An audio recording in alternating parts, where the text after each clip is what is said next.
Running commentary. We are exploring listening to albums. It is a lost art form. Prince, Sign of the Times, Dream Factory, Camille, and Crystal Ball.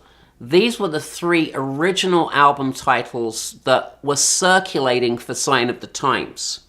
It will come as no surprise to the viewers that Prince was competing fiercely with Warner Brothers to try to have his vision realized. Eventually agreed to compromise to a double album released in 1987 with the title track Sign of the Times, which was a very, very dark piece and really came in at the beginning of house music, gone with the revolution who had been behind the huge success of Purple Rain and Around the World in a Day. Wendy and Lisa are still in attendance as background vocalists here, but the mood is a lot darker. In France, a skinny man dies of a big disease with a little name. The crack epidemic, the fact that finances are a big part of this conversation with the contemporary lyrics of Sign of the Times, which really is just a lyric which talks about how messed up life is. When you hear this song, it really does resonate with you as a really brave, hitting life on the nose kind of narration. And Sign of the Times, for that reason, was a big hit in the UK, number 10 single, and a number 4 single here in the US. How can you not like this song? This track had been largely programmed on a Fairlight synthesizer, and this to me made the track even more remarkable, as I'd always regarded this as a live piece. Play in the Sunshine is the next track on this album, kind of upbeat, kind of fun. There are sirens going on. After Sign of the Times, it really doesn't stand a chance of having the same impact. Housequake is the early days of house, really. It's got this kind of very rhythmic thing going on, and he's like, shut up already. We love it. It funks, it moves, it grooves. It's this sort of early funk house thing going on, and it's totally a timestamp for that era. The Ballad of Dorothy Parker is really great. There are these blues chords going on. There's this very sort of beady and fun lyrics, and he's talking about ordering a fruit salad and wearing pants in the bath, and very, very visual track. Dorothy Parker, I don't know if this is who Prince is referring to for this track, is actually a socialite from the Round Table in the New York scene. She was a writer and has a gin named after her. The track It is alright. He says alright, and he does it with this urgency, and Prince really does a lot of mimicry with his voices and has a real tongue-in-cheek kind of sense of humor. He really is an individual, and I think this is why he appealed so much as a rock star. There are no stereotypes attached to Prince. There's sophistication, there's arabesque, there are costume changes, there are things with their hair. His whole enunciation and the things he says, and is kind of nerdy at times, and he moves from nerdy to total rock god. It really is a very dynamic performance across the album and across his career. He's somebody you really relate to with lyrics. And there's a lot of sexuality to Prince's works, which also, I'm sure, makes him very popular with the ladies and gentlemen alike. Starfish and Coffee, as it comes on, reminds me of when Prince was on The Muppet Show, and he said he could write a song about anything, and from what I can gather, Starfish and Coffee is a result. He name-checks a lot of these females, and I'm wondering if these girls are out there. Is there a lady named Cynthia Rose that was present on the morning of, or the evening of, Starfish and Coffee being written? This is the magic of Prince, isn't it? It's the mystery of the story. Is this fiction? Is it reality? You just don't know with Prince, and doesn't give his hand away too easily. And you're so dazzled by the performance that by the time you're recovering from the track that he's just played, he's on to the next one. This is R&B at its best. This is what R&B is. It's not a pretend trying to get it on. It's getting it on. This song is absolutely what the genre is about. It goes back to its deepest roots, and we find uncovered the genius of Babyface lies in this track. You know damn well that Babyface listened to this on repeat a million times, because the vocal style here is something that Babyface, to my mind, has imitated completely. Up until this point, I thought Babyface and LA were responsible for that sound in the early 90s. Not so. Prince, Slow Love. Hot Thing.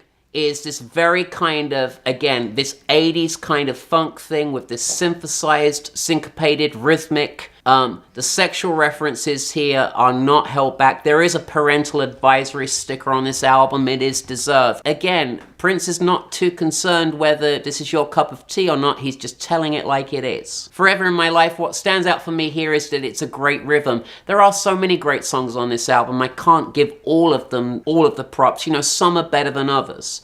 Slow Love is definitely right up there. I love Hot Thing. I love Sign of the Times thus far. Now we go with You Got the Look. And this was a big hit. It was number 2 in the United States, got to number 11 in England. And I think what's memorable here is that for the first time, Prince takes an unsuspecting Caucasian female and turns her out for the world to see.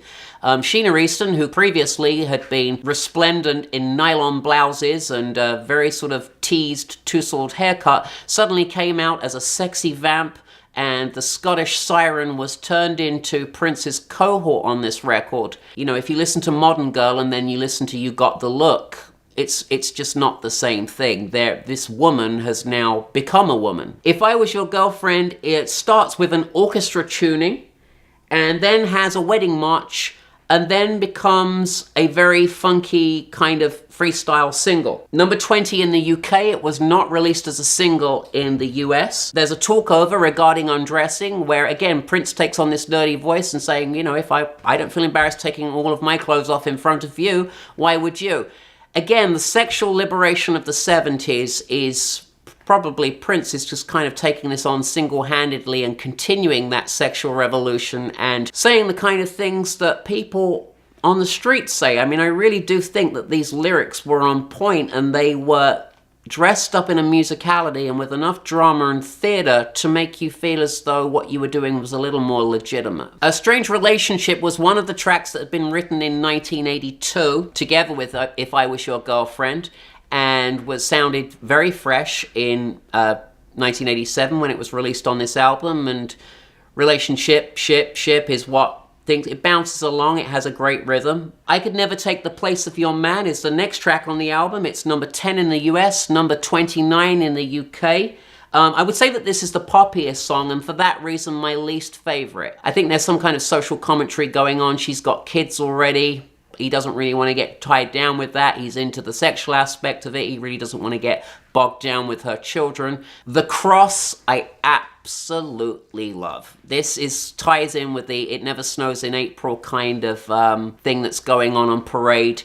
It's more of this singer-songwriter, intimate thing that Prince does. Get to know the cross, you know, one can only imagine that he's talking about religion on this. The symbolism of Prince and his relationship with Jehovah's Witnesses. Religion's kind of always at the backdrop of his material, and I think it did make life very difficult for Prince going forward. If you think of Darling Nikki and kind of the more sexual aspects of his career, there's got to be an artistic struggle from what your faith is requiring of you and what your audience are remembering you as. It's Gonna Be a Beautiful Night is funky, brassy, dancey, feel good, yay, whoa, live sound. This is funk. This is pure funk. You are gonna dance, you're gonna have a nice drink, and you're gonna go home with your partner, and it is going to be a beautiful night. It is a beautiful night. Prince is great live, he's great recorded. We all know this. This is just an album where you can hear all of his elements because it's his name on the chopping block. It's no longer Prince and the Revolution, it's Prince. Adore is the final track on the album. Live sound, again, a great R&B sound with this Hammond organ, which always makes for great R&B. It's intimate. I still prefer Slow Love to Adore, but Adore is the final track on the album, and it's a great way to go out. Prince, as far as running commentary album reviews goes, is a legend in our Hall of Fame, and we award the album Sign of the Times 90%. If you'd like to subscribe to the channel, recommend it to friends, post comments. Also, if you have an album that you'd like to hear reviewed, we welcome your requests.